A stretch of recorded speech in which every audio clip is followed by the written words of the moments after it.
nós vamos hoje participar da ceia do Senhor, né? Do corpo de Cristo. E é interessante quando você lê o texto de 1 Coríntios, que fala da ceia, e há algumas orientações muito importantes a respeito de como nós devemos participar desse momento, né? O texto nos alerta sobre a necessidade de nós nos julgarmos para não sermos julgados, de nós nos examinarmos para não sermos condenados. E fala de outras questões. A gente não vai aprofundar o texto, mas tem alguma coisa que é importante, que é dita nesse texto, é que muitas pessoas estão participando da mesa sem discernir o corpo. Se você for procurar a origem do significado dessa palavra discernir, tem a ver com ter entendimento a respeito de alguma coisa. Então, imagina você participar de alguma coisa sem ter entendimento a respeito dessa coisa. Por exemplo, domingo que vem a gente tem um grupo que vai se batizar, né? Se eles não tiverem entendimento a respeito do que eles estão fazendo, isso pode não ter sentido nenhum. Algumas pessoas podem entender facilmente, sem explicações, o batismo. Outras precisam de mais tempo. Por isso a gente tem uma classe. Não é que a classe seja necessária, mas é para trazer entendimento a respeito daquilo que está fazendo. E muita coisa que a gente faz na igreja, a gente se dá conta de que algumas pessoas não têm entendimento, que fazem sem saber por quê. Ou simplesmente, deve ser porque está na Bíblia, né? Mas eu nunca entendi, nunca expliquei e nunca parei para pensar. Então, eu queria que você pensasse comigo hoje sobre a questão da ceia, não especificamente, mas que envolve a questão do que é ser corpo, né? Do que é o corpo de Cristo, discernir o corpo. A gente vai aprender um pouquinho mais a discernir o corpo, porque quando eu tenho discernimento do corpo, eu participo desse momento com um entendimento muito maior. E aí, para entender um pouco mais a igreja, se você quiser dar um tema para essa palavra, você pode colocar por que devemos valorizar a igreja. Tá? Eu queria que você pensasse um pouquinho. Esse é um sermão temático, a gente vai trabalhar uma série de textos, não sei se eles conseguiram colocar ali, mas se eles não tiverem conseguido, vocês vão me acompanhar aqui. Primeira razão porque eu devo valorizar a igreja. Amados, a gente vive uma época em que as pessoas querem reclamar o tempo todo, né? Elas têm um problema na igreja e a igreja virou o problema. E não conseguem ver todas as bênçãos que existem em estar plantado numa igreja, plantado na casa do Senhor. Então, quero que durante essa noite, enquanto a gente estiver refletindo sobre isso, que você se examine, né? É um momento para você se examinar e ver se você tem, é para todos nós, fazemos o exame, ver se você tem valorizado a igreja em relação a cada um desses elementos que a gente vai falar. Primeira razão porque eu devo valorizar a igreja, porque a igreja é o lugar do novo nascimento. Ninguém nasce de novo se não for na igreja, amados. É no corpo que nós nascemos de novo. Mesmo que isso seja pregado lá fora, eu não estou falando disso aqui. O templo é o lugar onde nós nos reunimos. Mas eu estou falando de nós, como pessoas, como templo. Mesmo que você ganhe alguém lá fora, você está fazendo isso como igreja. Alguém que é igreja pode ser usado por Deus para levar um outro ao novo nascimento. Então, a igreja é o lugar do novo nascimento. Abra sua Bíblia no livro de João, capítulo 3.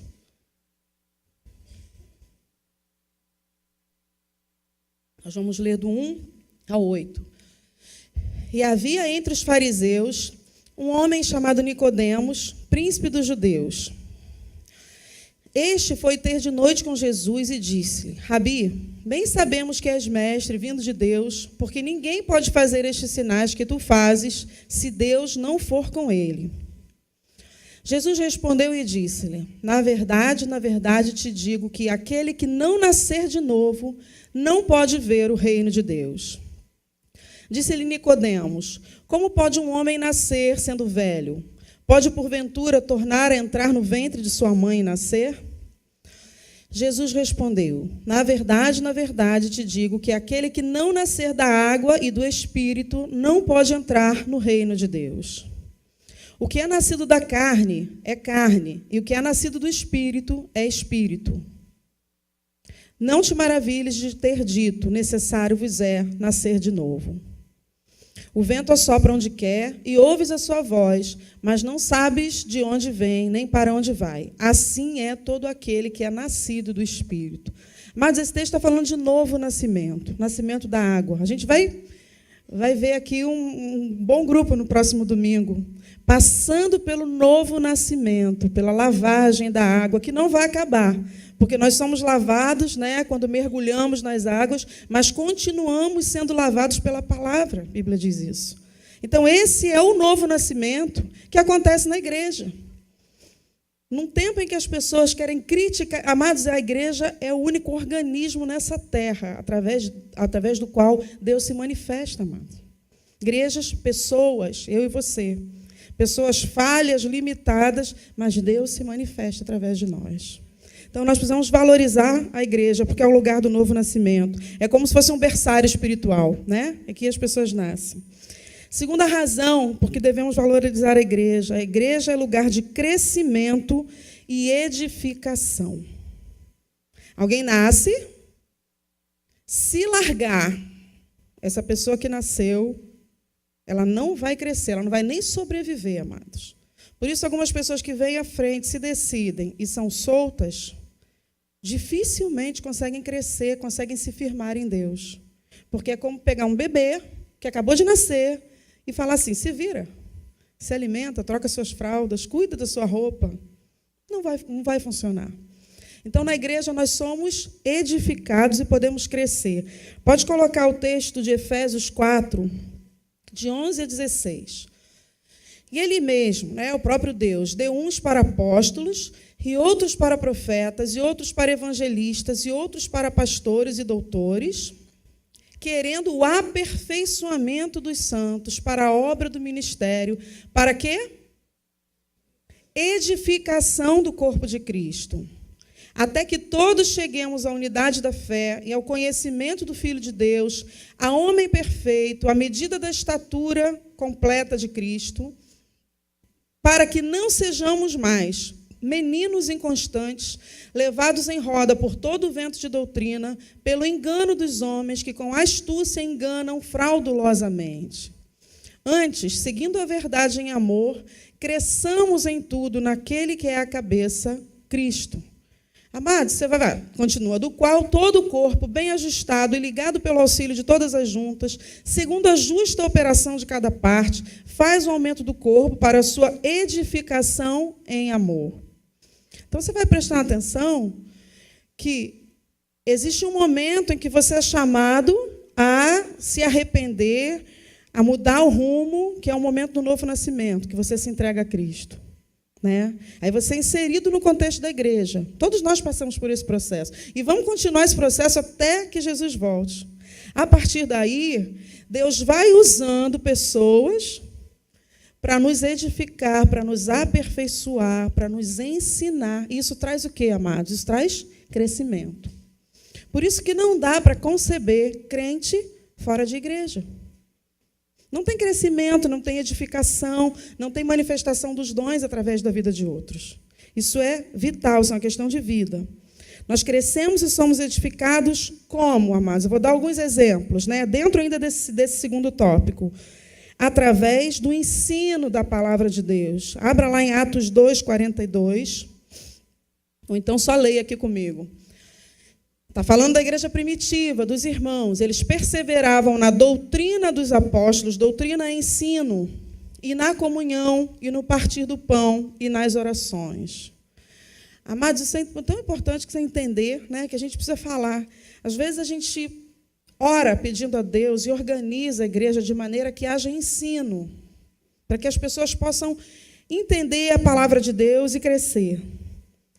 Mas isso vai acontecer se você não quiser aprender. Você pode estar numa igreja que tem curso disso, curso daquilo, entendeu? Tem de noivo, tem de namorado, de seminoivo, vão inventar todos os cursos. Vai ter escola, discipulado 2, discipulado 9, vai ter na igreja, estou inventando. Se você não entender que precisa se expor ao ensino para crescer, não vai acontecer. E a gente percebe como o ensino para algumas pessoas é uma coisa desprezável pela quantidade de pessoas que vêm à escola bíblica. Né? Isso fica muito nítido. Porque quando eu não vou, eu estou dizendo, isso não é importante para mim. Aí já vou receber uma palavra depois no culto, né? E se você perceber, a palavra que você recebe aqui no culto, ela às vezes também tem um tom de ensino. Sempre você aprende alguma coisa. Mas ela não é necessariamente didática. O que é uma coisa didática? Que é feita de uma maneira para facilitar o aprendizado. E a gente muitas vezes ignora isso. E porque ignora, não cresce ou cresce muito devagar, né? Porque vai pincelando. João 8, 2, fala que Jesus, pela manhã cedo, tornou para o templo, e todo o povo vinha ter com ele, e assentando-se, os ensinava. Então, o ensino foi alguma coisa que Jesus ensinou a fazer, né? Jesus nos ensinou a ensinar através de um modelo, de um exemplo prático de vida. Então, nós crescemos através do ensino, crescemos também através dos relacionamentos, queridos. 1 Tessalonicenses 5, 11. Eu queria que todo mundo lesse esse texto. Vamos lá? Podem ler juntos. 1, 2, 3, vai.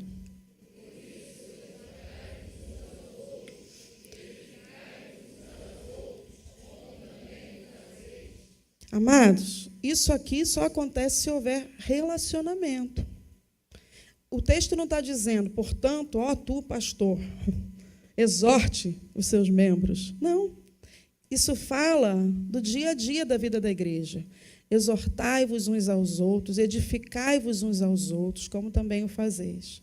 Eu nunca vou viver situação de ser exortada ou de ser edificada por alguém se eu não tiver relacionamento. É no relacionamento que nós percebemos as falhas uns dos outros e podemos ser instrumento de Deus para exortá-los e para ajudá-los. Isso, amados, é projeto de Deus, não é invenção da igreja local. E nessa igreja, enjoado, eles ficam no negócio de célula, assim, aí ficam sabendo das coisas da vida da gente, aí fica dando conselho. Eu não gosto de... Irmãos, eu juro que eu já ouvi isso. Eu gosto de ir à igreja, prestar meu... A pessoa chega a falar assim, só falta fazer prestar meu culto e sair. Amado, você gosta de religião. Você não gosta de igreja. Porque igreja é isso aí que a palavra diz. É conviver, é perdoar, caminhar a segunda milha, exortar. Às vezes o irmão não está nem querendo, tu está fazendo para o bem dele, ele está com raiva de você. Mas você está fazendo por Deus, em amor. Por quê? Porque a gente cresce sendo admoestada. Claro, quando a gente recebe. Né? A gente vai ver um texto mais à frente. Se a pessoa não receber, ela não vai crescer. Coloca o texto próximo. Nós crescemos e somos edificados através dos diferentes dons que Deus concede aos irmãos. 1 Coríntios 14, 12 diz assim: assim também vós, como desejais dons espirituais, procurai abundar neles. Para quê? Para a edificação da igreja. Amado, ninguém tem todos os dons e Deus fez isso de propósito, para que a gente dependa uns dos outros. Você já reparou isso? Né? Às vezes é um momento em que Deus usa alguém que tem um dom determinado para fazer alguma coisa na sua vida. O que é isso? Isso é a igreja. É a gente entender que tem dons e esses dons são usados para edificação e para crescimento. E entender que Deus não errou, porque tem gente que quer o dom do outro. Né?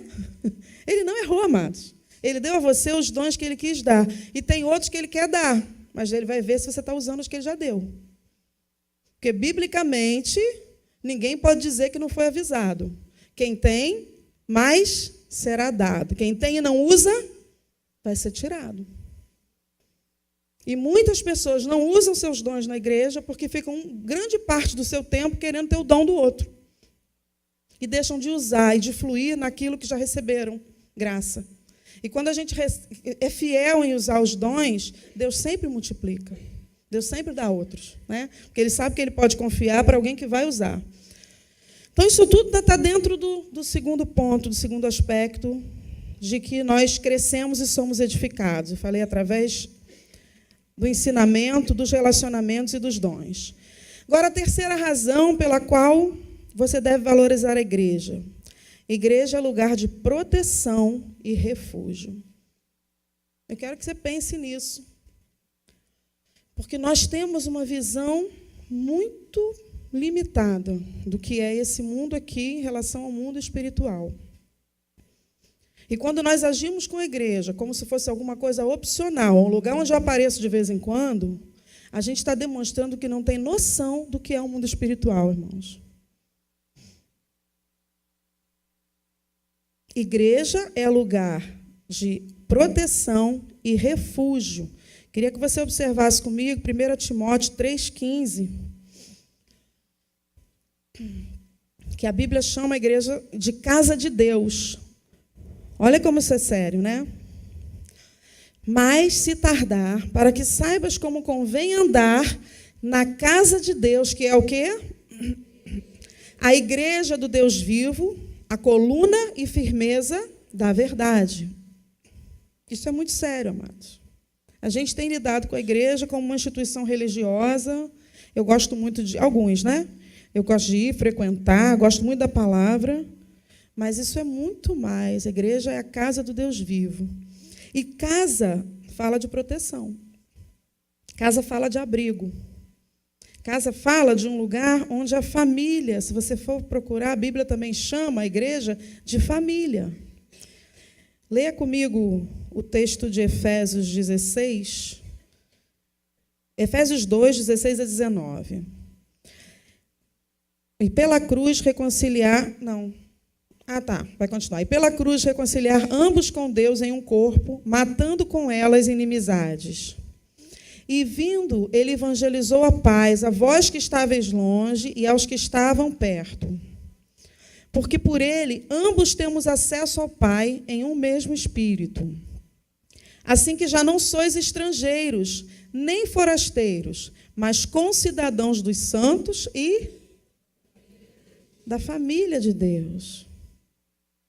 Queridos, isso é tão sério, porque pensa em família, casa. Para você ser protegido numa casa, para você perceber que você está cuidado numa casa, você só recebe suprimento? Você que é pai, que é mãe, que tem que cuidar de uma casa, você acha que se você der suprimento, você está dando tudo para o seu filho? Não. O que vai dar mais trabalho para suprir, para criar, para formar, é educação. É cuidado. Por que nós temos tanta dificuldade de entender isso em relação à igreja? Né? Porque eu estou na igreja, mas eu não quero que ninguém se meta com a minha vida. Amados, não dá. Você veio para a família de Deus. Família é um lugar onde as pessoas cuidam umas das outras. Deus não errou. É a palavra que diz que a igreja é uma família. Nós somos da família. Ser da família significa que alguém vai de vez em quando chamar a sua atenção. Mas não vai te chamar a atenção para te botar para baixo. Porque se estiver fazendo isso, está errando também. Chamar a sua atenção para quê? Para formar, para ajudar você a crescer, para mostrar, esse caminho aí não está bom. Só que muitas vezes essa aplicação de família é muito pesada para algumas pessoas. Porque elas querem religião. Não família, não igreja, não cuidado de perto. Quero o pastor lá no púlpito, ele prega, eu sou alimentado. Isso, irmãos, a gente vai ter que jogar 90% do Novo Testamento fora. Porque todas as admoestações, as orientações são de convívio, chamando a gente para a ideia da revelação de família, que é o corpo. Abre em Hebreus 12... Vamos ler do 5 ao 13. Que ele fala da questão da família do Deus. E já vos esquecestes da exortação que argumenta convosco como a filhos. Filho meu, não desprezes a correção do Senhor e não desmaies quando por ele fores repreendido. Porque o Senhor corrige o que ama e açoita qualquer que recebe por filho. Se suportais a correção, Deus vos trata como filhos. Porque que filho há a quem o pai não corrija? Mas se estáis sem disciplina, da qual todos são feitos participantes, sois então bastardos e não filhos. Além do que, tivemos nossos pais segundo a carne para nos corrigirem, e nós os reverenciamos. Não nos sujeitaremos muito mais ao Pai dos Espíritos para vivermos? Porque aqueles, na verdade, por um pouco de tempo nos corrigiam, como bem lhes parecia, mas este, para nosso proveito, para sermos participantes da sua santidade. E, na verdade, toda correção, ao presente, não parece ser de gozo, senão de tristeza, mas depois produz um fruto pacífico de justiça nos exercitados por ela. Portanto, tornai a levantar as mãos cansadas e os joelhos desconjuntados. E fazei veredas direitas para os vossos pés, para que o que manqueja não se desvie inteiramente, antes seja sarado. É interessante que dificilmente alguém que está passando por um momento desse consegue ver espiritualmente, amado. Né? Dá um exemplo claro. Faço parte dessa igreja, e eu estou começando a tomar um caminho. E aí, uma pessoa mais madura que eu, pode ser o meu líder de célula, alguém que me ganhou para Cristo, percebe. Né? Eu tenho alguma atitude errada, e ele viu, ele soube, e ele chama a minha atenção. Porque eu não consigo ver que essa pessoa está pretendendo fazer isso. Evitar, né, aquele que já está mancando de cair, porque eu não consigo ver isso. Porque eu me volto contra ele. O que é que ele ganha, amado, sendo antipático aos seus olhos? Nós temos muita dificuldade com isso. A Bíblia diz que as feridas feitas pelo que ama são leais, mas os beijos daquele que se faz de amigo, né? E tem muita gente que só quer estar junto de alguém que não confronte. É o beijo. Quando muitas vezes a ferida, a exortação, o conselho, o abrir os olhos, fazer pensar no que você está fazendo, isso vai livrar você da morte. Isso vai trazer crescimento. Mas a nossa natureza não quer isso, amados. E isso é um dos maiores sinais de imaturidade, né? Pessoas que não conseguem aceitar a correção. Por quê? Porque não permitem mais que Deus trabalhe na vida delas. Espiritualidade, amados, tem muito mais a ver com aquilo que a gente deixa Deus fazer em nós do que com aquilo que as pessoas veem a gente fazendo. Porque quando Jesus vier buscar a igreja, a Bíblia diz que ele vai buscar uma igreja santa, irrepreensível. Quem é esse? Esse é o que se deixou tratar. Não é o que pareceu mais espiritual aos olhos das pessoas. E se existe um tempo para isso acontecer, esse tempo é hoje, enquanto ainda estamos aqui, enquanto somos igreja. E como nós precisamos mudar o nosso foco e valorizar a igreja. Valorizar. Amados, tem pessoas em igrejas que às vezes vêm, eu quero alguém, eu não tenho ninguém, eu sou um na multidão. E aí você está numa igreja onde as pessoas estão tentando de alguma maneira chegar em você e você está reclamando de tudo. Entendam que você, para quem estiver fazendo isso, também, irmão? A gente fala dessa maneira generalizando. A casa, a Bíblia chama a igreja de família de Deus, em que nós temos um pai que está nos formando, suprindo as nossas necessidades, mas também está nos corrigindo. Por isso a igreja é comparada à família. Agora, uma outra comparação que aparece para a igreja, e por isso também ela é o lugar de proteção e refúgio, é a de um exército. Ih, irmãos, agora o negócio pegou. Porque se a gente está com dificuldade de ser família, para ser exército, o negócio pega. Porque sabe por quê? Exército tem que lutar, amado. Tem que ser soldado, tem que ser guerreiro. E nós vivemos a era do conforto.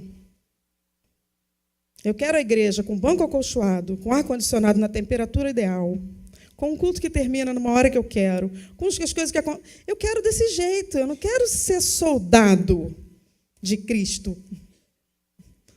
A gente veio perdendo, amados, durante séculos, o foco do que é ser igreja. E aí veio fazendo reivindicações em cima de tudo que a Bíblia nunca nos respaldou, nunca nos ensinou. Um exército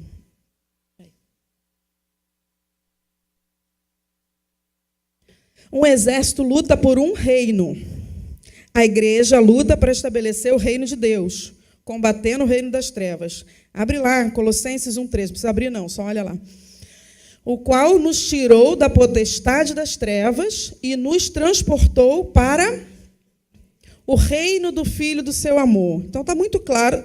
Tem muitos textos que falam de tudo isso, tá, amados? Como eu estou fazendo uma coisa, um recorte, eu estou colocando um pouquinho. Fica muito claro, quando você recebe Jesus e senta para a igreja, você é transportado do reino das trevas para o reino da luz. Amados, um reino que tem exército é para ficar fazendo o quê? Não. É para lutar. Parece que é uma coisa tão... Sabe, irmãos? Desculpa eu estar sendo tão, assim, simplificando as coisas, mas é que a gente esquece disso. Quando a gente parece que tem que convencer os irmãos a fazerem alguma coisa. Porque, assim, está faltando um pouquinho de Bíblia, né? De entender qual é o seu chamado. Deus olha para nós, amados, Ele vê um exército poderoso. Porque há poder dele dispensado. Logo, há potencial em nós para que a gente haja como guerreiros, como soldados. Significa que nós estamos desperdiçando potencial, porque há potencial liberado. Um exército conhece os seus inimigos e combate contra eles.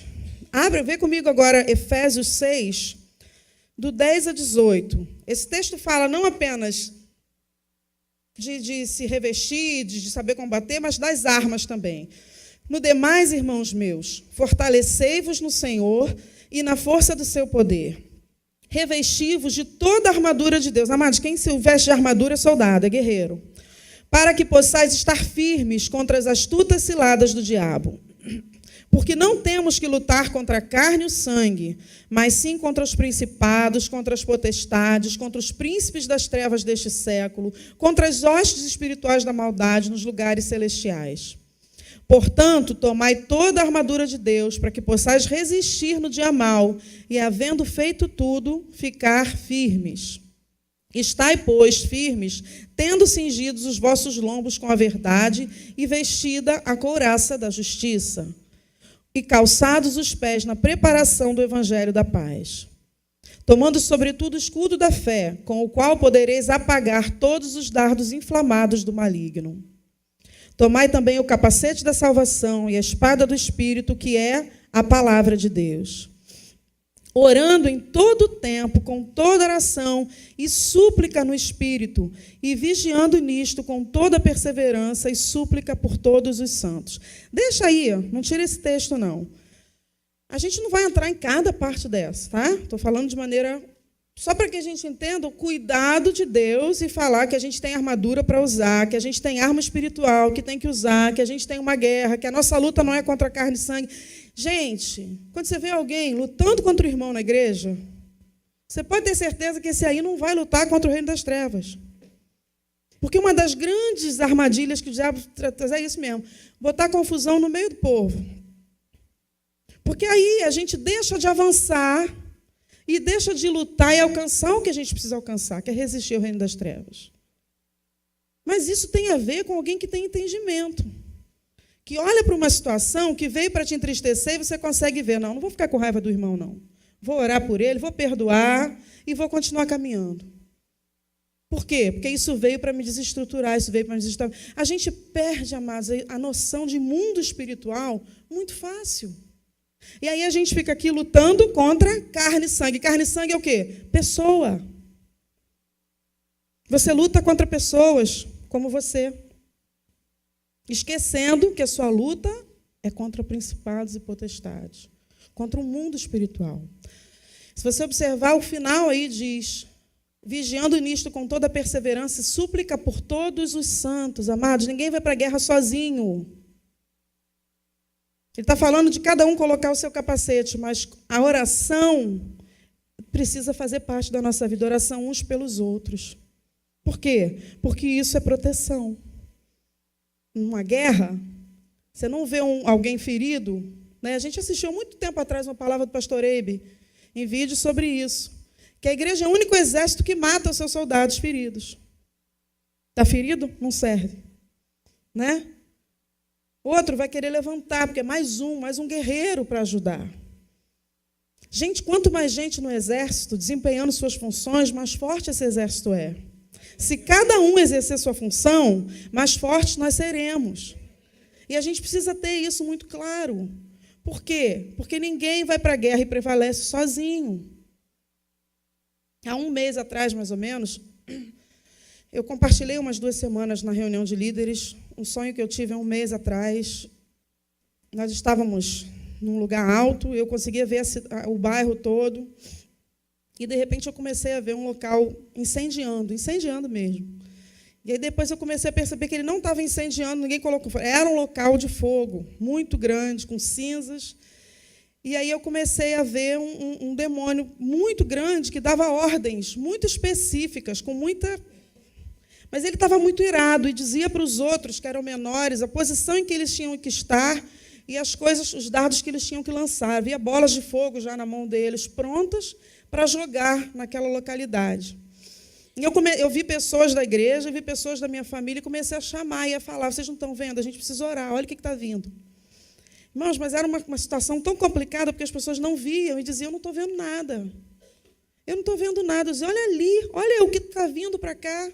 Se a gente não orar, a gente não vai resistir a isso. A gente precisa se unir. E as pessoas estavam distraídas, até que Deus falou assim, eles não estão vendo isso, eu vou te mostrar o que eles estão vendo. E aí eu vi um campo de futebol e as pessoas jogando bola, como se nada tivesse acontecendo. A vida que seguia. Irmãos, o que me incomodou naquilo? A gente sabe quando um sonho é sonho, quando é sonho de Deus, porque eu levantei com uma sensação muito forte e um temor, porque era a igreja, amados. Uma igreja distraída. Está no meio de uma guerra, sem ter noção de que está. Porque enquanto os guerreiros do mundo das trevas estão sendo colocados nas suas posições para lançar todo tipo de dardo, a gente tem igreja, que é chamada de exército de Deus, em que as pessoas não querem tomar posição. Você tem que convencer alguém a trabalhar no reino, a se envolver, a ter compromisso, a fazer a sua parte. Por isso, amados, a gente perde. Porque nós temos poder, potencial de exército, temos armas de exército, temos um Deus que é muito maior do que o exército que vem contra nós, mas eles trabalham. Essa é a diferença. E nós não entendemos o que é ser igreja. Nós queremos reivindicar. Eu preciso disso. Outro dia eu li uma carta aberta que um rapaz colocou na internet, dizendo que ele desistiu da igreja. Aí vomitou lá todas as queixas, igreja, porque ele teve aquele problema com as igrejas onde ele passou, então a igreja não serve mais. E aí tem uma que a pessoa não percebe que ela se entrega, né, de alguma maneira. Tem um momento da carta que ele diz que ele quer uma igreja que pregue mais sobre a graça, que não condene tantas pessoas, que diga a elas que Deus perdoa seus pecados, inclusive quando elas não dão dízimo. Ele se entregou. Se entregou. Porque o que, na verdade, as pessoas estão querendo? Não é igreja. Porque igreja tem que ter base na igreja. Eu quero um negócio que se chama de igreja, mas que haja do jeito que eu penso. Né? E ainda tem coragem de se entregar numa carta, depois de fazer... Estava até bonita a carta no início, com alguns argumentos bonitos. Eu falei, o cara está se colocando, né? Mas, no final, na hora do 10, ele entregou a motivação real do coração dele. Então, exército, queridos, exército não é uma brincadeira. Quando eu entro para um exército, eu não posso dizer para o meu general que eu não quero lutar. Ah, Senhor, o Senhor me trouxe aqui para o seu exército, mas deixa eu ficar... Eu não sei nem onde que vai ficar alguém, gente, no exército, para não batalhar, não pesquisei. Eu sei que, inevitavelmente, nós entramos na guerra. E se não lutamos e não tomamos a nossa posição, estamos sendo neutralizados. Porque muitos estão distraídos. Número 4, mais uma razão porque você deve valorizar a igreja. Igreja é lugar de serviço agradável a Deus, amado. Não é um serviço de murmuração, amado, eu já fiz, agora eu tenho que fazer, eu vou fazer de novo. Leia Hebreus 12, 22, 29. Mas chegaste ao monte Sião e à cidade do Deus vivo, a Jerusalém celestial, tudo se refere à igreja, e aos muitos milhares de anjos, a universal assembleia e igreja dos primogênitos, que estão inscritos nos céus, e a Deus, o juiz de todos, e aos espíritos dos justos aperfeiçoados.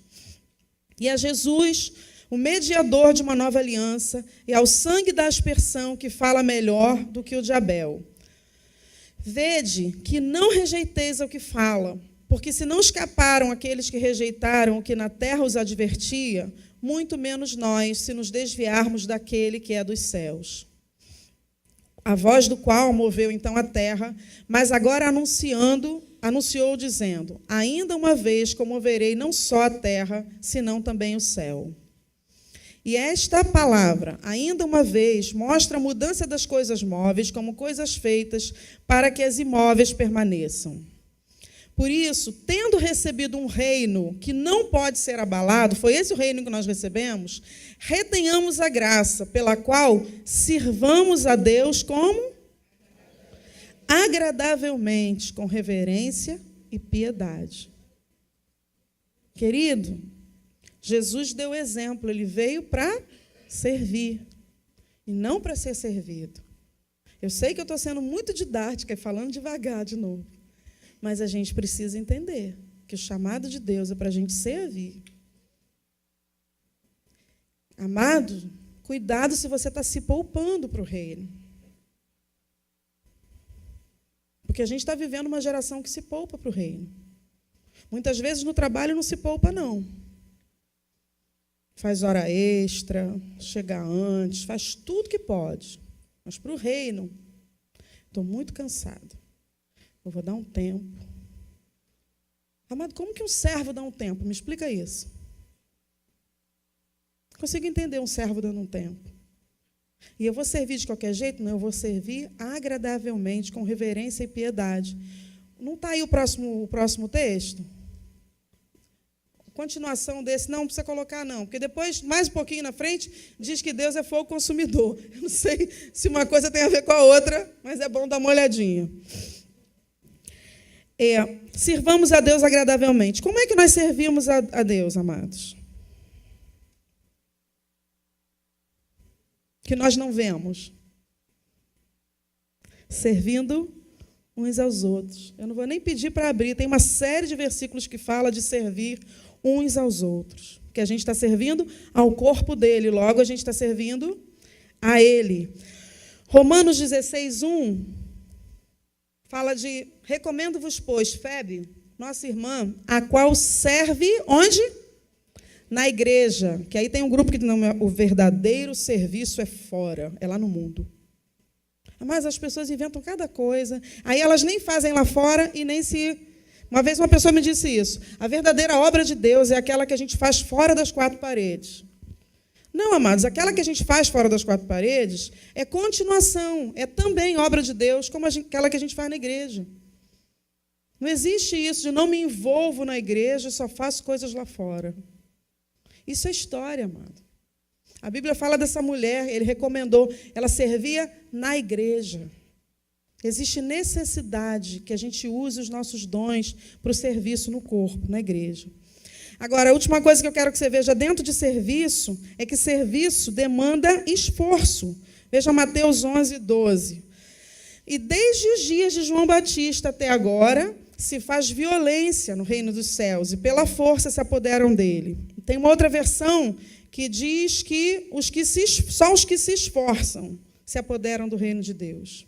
Né? Por quê? Porque não vai ser confortável. Né? Muitas vezes vai exigir sacrifício. Quinta razão porque devo valorizar a igreja. Igreja é lugar de correção, treinamento e preparação para o céu. Provérbios 8:33 diz assim: ouvi a instrução e sede sábios, não a rejeiteis. Amados, esse tempo todo que a gente está aqui ouvindo, cada domingo que você vem, cada quarta-feira, cada dia de célula, cada dia que você sozinho lê a Bíblia, todo o tempo Deus está ensinando. E Ele está ensinando, nos preparando para a eternidade. Se a gente pudesse ter noção do que é essa vida aqui, comparando com o que a gente tem esperando na eternidade, A gente ia viver essa vida aqui de uma maneira completamente diferente. Né? A gente ia entender quando a Bíblia diz que não é aqui o nosso descanso, tem um descanso preparado. Só que tem gente que não vai entrar naquele descanso, porque resolveu descansar aqui. Nesses poucos anos que tem, não, aqui eu quero uma vida tranquila. Você vai ter uma eternidade, meu querido, de vida tranquila. Você tem noção do que é isso? Eu não estou dizendo que você tem que trabalhar desenfreadamente, não estou falando de ativismo. Estou falando de compromisso com o reino, de envolvimento com a obra, que é uma coisa bem diferente. Depois, Provérbios 9, diz assim, pode colocar o próximo, Provérbios 9, 8 e 9. Está aí, não? Então, vamos abrir.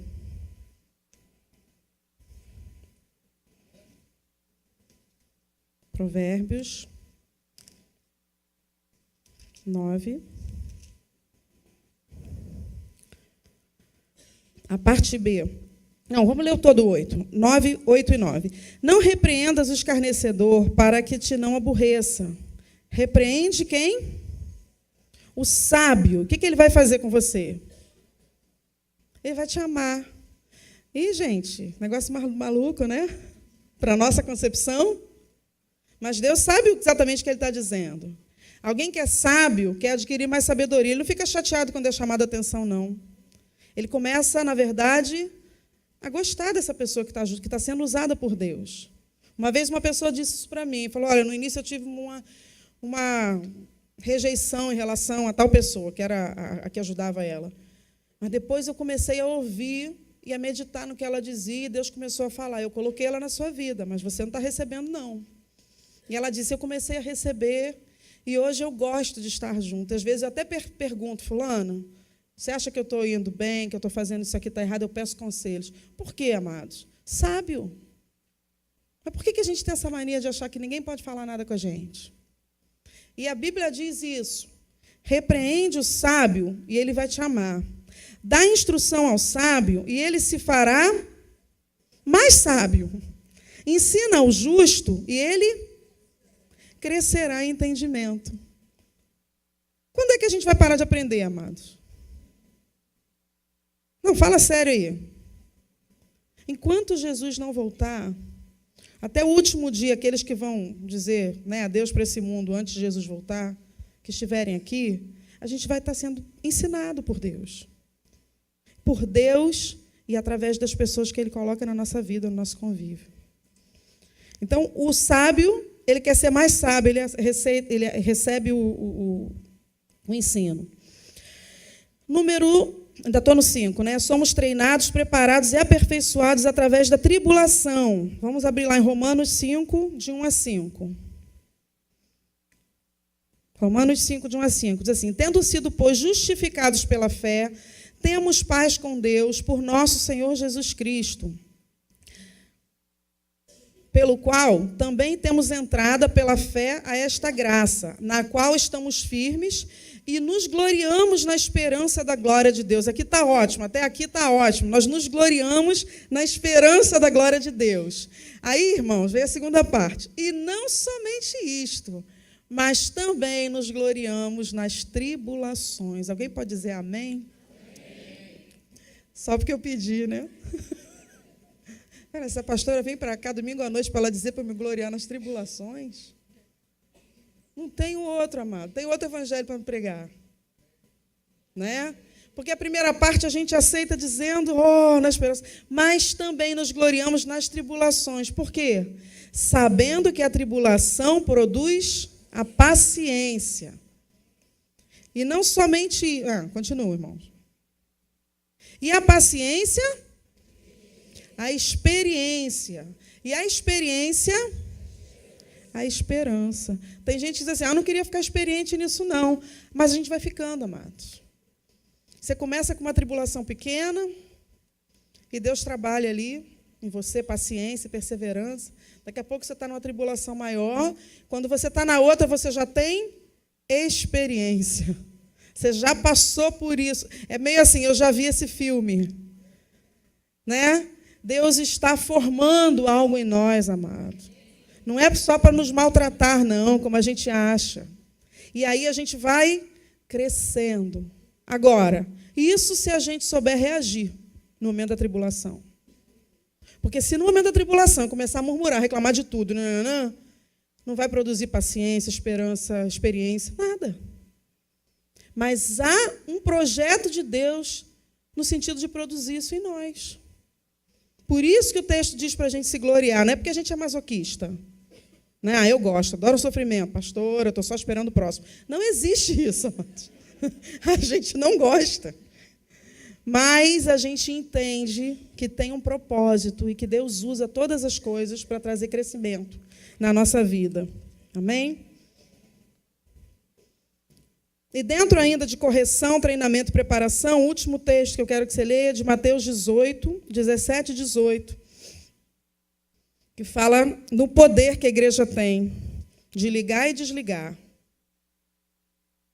Vai? Então, abram lá. Mateus 18.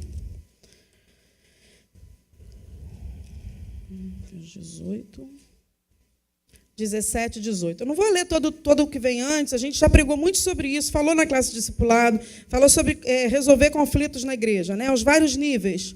Você chama para conversar, tenta resolver. Ele está chegando no último nível ali da pessoa que não quer correção. E se não as escutar, está falando das pessoas que estão tentando resolver o problema, diz-o à igreja. Aí a gente já estudou isso, fala da liderança da igreja. E se também não escutar a igreja, considera como um gentio publicano. E aí o 18 fala, em verdade vos digo que tudo que ligardes na terra, amados, isso é muito sério, a igreja tem poder de ligar e desligar. Tudo que ligardes na terra será ligado no céu, e tudo que desligardes na terra será desligado no céu. Como que a gente lida com algo tão sério, tão poderoso que é a igreja, abrindo a boca para falar besteira, amado? Porque quando a gente está tocando na igreja, a gente não está tocando nas pessoas, a gente está tocando no próprio Deus. Porque a igreja é o corpo dele, o corpo de Cristo estabelecido nessa terra. E muitas vezes nós lidamos com isso sem temor, sem discernir o corpo, sem ter entendimento de que lugar é esse em que nós estamos plantados, lidando de maneira, muitas vezes, relaxada. 6.6, eu prometo que estou acabando. Porque devo valorizar a igreja, porque a igreja é lugar de perdão. É o único lugar no mundo, amados, em que o perdão vem sem... você não tem que fazer por merecer, graça. Estabelecimento da graça de Deus. Colossenses 3:13. Suportando-vos uns aos outros e perdoando-vos uns aos outros. Se alguém tiver queixa contra o outro, assim como Cristo vos perdoou, assim fazei vós também. Amados, eu vou te falar um negócio. Se a gente te levasse a sério, todas as recomendações, a igreja ia ser quase o céu. Fala sério, não é não? Cara, o cara está com um problema com o outro, em vez dele fazer queixa, chamada fofoca, né? Mas para alguns é um pedido de oração. Te pedir para orar pela irmã, estou com meu coração pesado, aí vai lá e despeja. Né? Despeja a fofoquinha com cara de gospel. A Bíblia fala que se a gente tem alguma coisa contra o outro, assim como Cristo nos perdoou, nós devemos fazer a mesma coisa. O mais, o não sei como, vem de nós. Mas, entretanto, todavia, né, as explicações, as contradições vêm de nós. Porque a Bíblia é muito clara em relação ao perdão. Vamos ver o próximo texto. Mateus 5:25. Diz assim, concilia-te depressa com o teu adversário, enquanto estás no caminho com ele, para que não aconteça que o adversário te entregue ao juiz, o juiz te entregue ao oficial e te encerre na prisão. Amados, o dia de perdoar é hoje. Você está com ele no caminho. Ele pode não ser igreja, mas você é igreja. Não fique esperando de alguém que está lá de fora atitudes nobres e cristãs quando o cristão é você. Ah, mas ele também está na igreja e ele não faz. Problema dele. Você sabe. O seu papel é fazer isso. E a Bíblia é muito clara. Aproveita enquanto ele está no caminho com você. Tem gente que fica depois amargurado quando o outro se vai, Ou você mesmo pode colocar sua salvação em risco por ter vivido aqui prendendo pessoas e depois não tem como resolver isso, amado. Todos os dias são dias novos que a gente tem oportunidades para viver o Evangelho de Cristo como igreja de verdade. Amém? Número 7. Igreja é lugar de cura.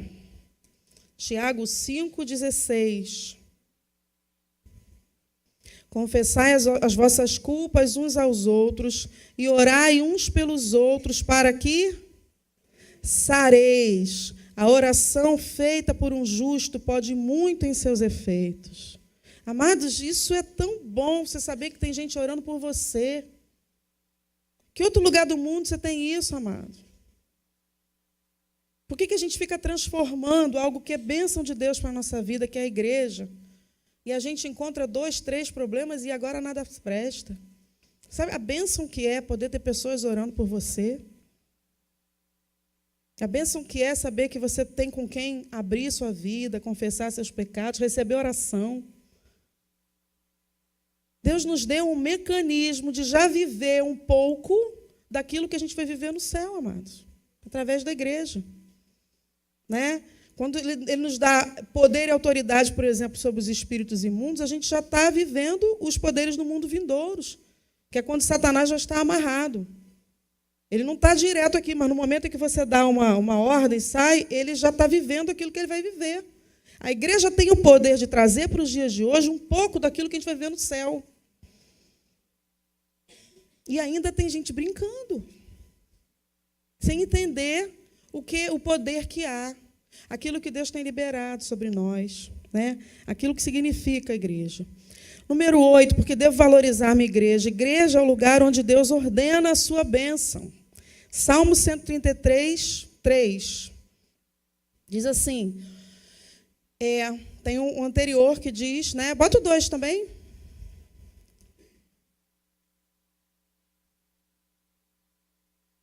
Põe 2 e 3. Quem tiver com a Bíblia aberta pode ler. Ninguém, né? Todo mundo confiando aqui na projeção.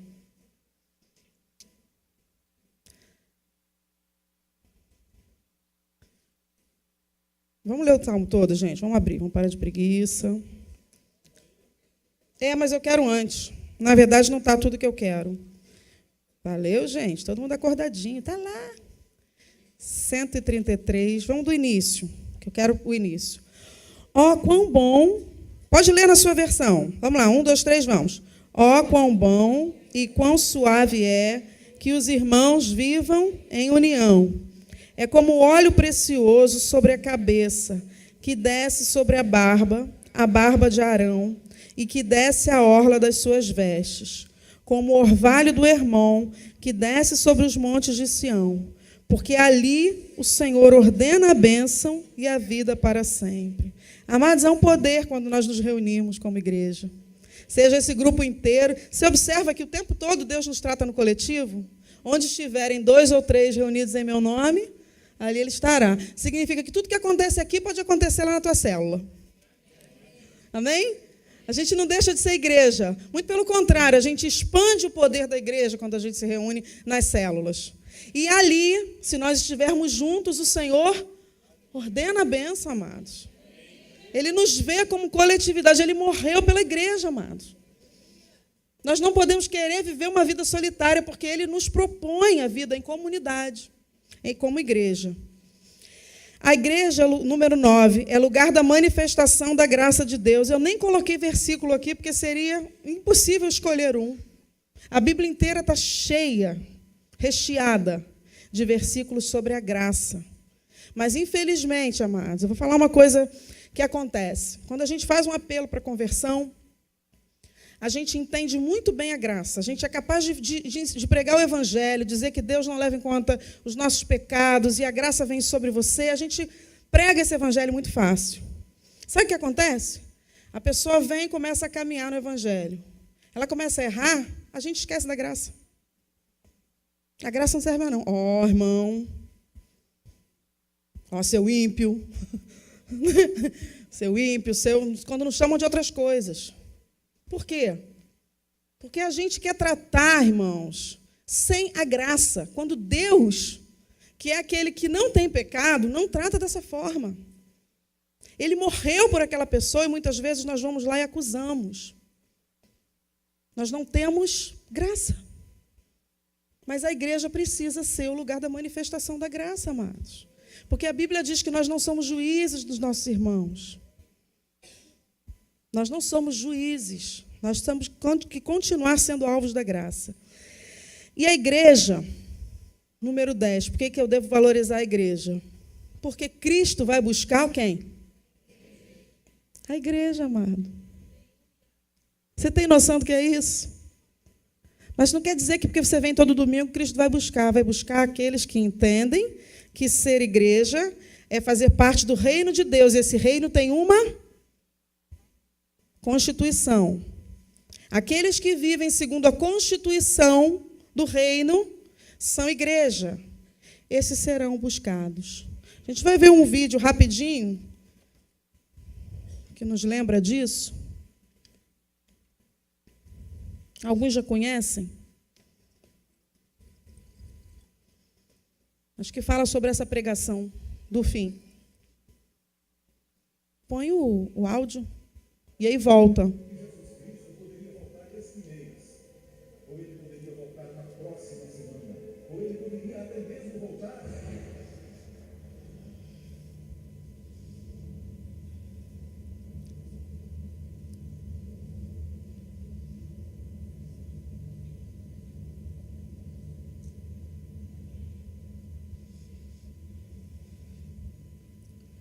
Porque assim como o relâmpago sai do Oriente e se mostra até no Ocidente, assim há de ser a vinda do Filho do Homem. Você está preparado? Quando a gente fala de preparação, amados, não vai dar. Agora você vai esperar, porque eu estou falando. Cheguei primeiro. Ainda bem que ele falou que ele gostaria de falar, né, irmãos? Ele não impôs. Outra hora a gente conversa. Não gosto de ser interrompido, irmãos. Agora não sei o que eu ia falar. Brincando. Quando a gente fala, irmãos, da volta, né? E aí é muito triste perceber que algumas pessoas que estão no que se diz igreja, no ambiente físico, não são igreja de verdade, não vão ser levados. A gente pensa num desperdício. Porque se ficassem apenas aqueles que não ouviram a palavra, era triste, mas não houve um desperdício. Agora, aqueles que vêm dia após dia e não se permitem ser transformados pela presença do Senhor, estão se enganando, amados. E se tem algo que a Bíblia diz quando fala da ceia, isso que a gente vai fazer hoje, é que quando a gente participa desse momento, a gente está anunciando a morte do Senhor até que Ele venha.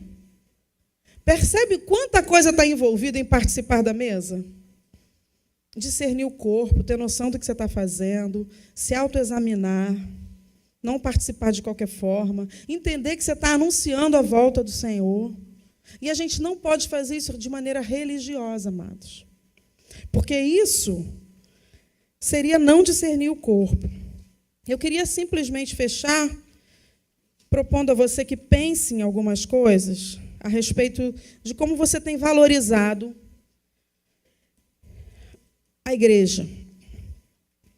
O quanto você dedica do seu tempo à igreja demonstra o quanto você se importa com ela.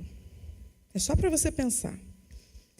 O quanto você dedica do seu tempo à igreja demonstra o quanto você se importa com ela. O quanto você contribui com a igreja demonstra o quanto você se importa com ela. O quanto você se envolve com a igreja demonstra o quanto você se importa com ela. Porque quando Deus nos vê, Ele sabe exatamente quem são os que estão plantados na casa. Quem está plantado tem raízes, amado. Eu não sei se você consegue pensar, mas a metáfora que eu encontro é como se fossem algumas pessoas que estão plantadas em vasinhos e elas vêm de rodinha para o culto. A gente olha aqui, parece um grande jardim, mas tem aqueles que saem. E tem aqueles que são plantados, que dão a vida. O último texto não está ali, mas eu quero que você abra comigo o texto de Efésios.